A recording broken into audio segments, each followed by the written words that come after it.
We have three key priorities for moving forwards that I've aligned with the board on. The first is continue to focus on reopening. We've done quite a bit of lobbying work to really focus on the value of trade shows and what we do and how it helps reopen economies. And so that we will continue to do. The work is not done. The second key priority is around what we were talking about, which is digital.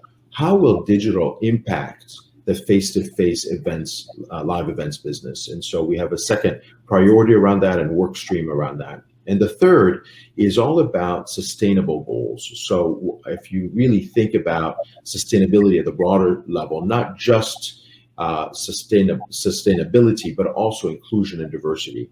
So those are the three key areas that we are focused on. We're in the process of creating subcommittees with the right level of leadership and focus, and hopefully we'll be able to drive some real results in these three areas over the course of the next year.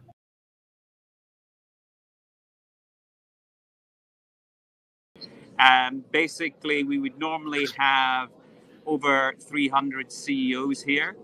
And as I said earlier, we've got 200. And basically, 30% of the audience is usually international. So yep. the internationals are not here, but the US audience is out in force. And in terms of what we're covering, we just had the opening panel, which is about the resumption of live and what that looks like.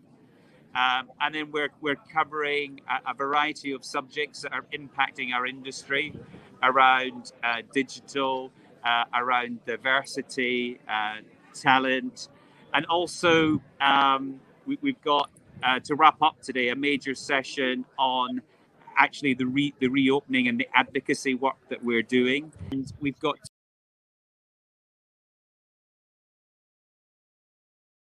our show is scheduled for October, that middle week of October this year in Las Vegas. And our confidence is high and getting better every single day. Vaccinations are rolling out quickly throughout the United States. Really anybody who wants one in the business community is now available to get one.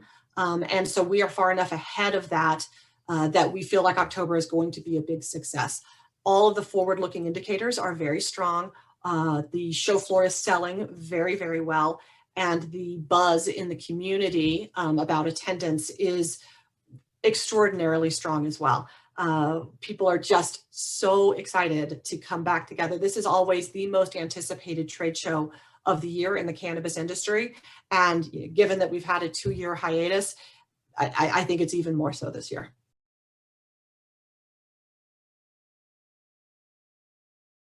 There was signage in each of the booths to show how many people could be in a booth at a particular time. Also had safety stewards to remind attendees and exhibitors to wear their masks. They had shirts on that had a phone number for someplace to call if an attendee or an exhibitor had a question or a concern about the health and safety requirements. They also carried around little lollipop signs with, reminding people to wear their mask, and they really served as the mask police. Contactless registration and daily temperature screenings with wristbands for each different day. There were different colors. They also had one entry only door and one exit only door to the exhibit hall. And they were also checking IDs for people on the way into the exhibit hall, since there was jewelry and expensive merchandise on the floor. They had wider aisles and no carpeting, and they did have some food and beverage in the hall, but it was in the back of the hall, and there were food courts, and they had tables with only 3 chairs and physically distanced spacing. And then they also had some tall tables with no chairs at all, so that people wouldn't be congregating around those chairs.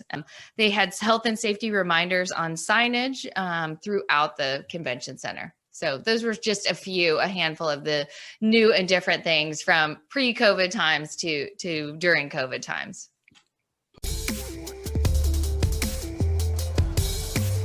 I attend the SISO Leadership Conference because it's a fantastic place to learn more about how the industry is developing and connect with the people that are making those changes. We've got the people who are leading the events day to day, and for that we put on content that's focused to help them in their job, whether that's on sales, on marketing, on operations. Anybody who is anybody in the industry comes to SISO, whether it's the US, which is 70% of the people, or international. The people who come here are people, the real people who are doing the jobs. The leadership of sales in companies, the leadership in operations and marketing. The people you meet here are like-minded, and so to be in an environment where you're surrounded by people who understand your struggles and what you're striving to achieve is really empowering. And I always come back from a SISO meeting with a lot of enthusiasm. It offers the very tactical day-to-day education that we need for my teams to help them do their jobs.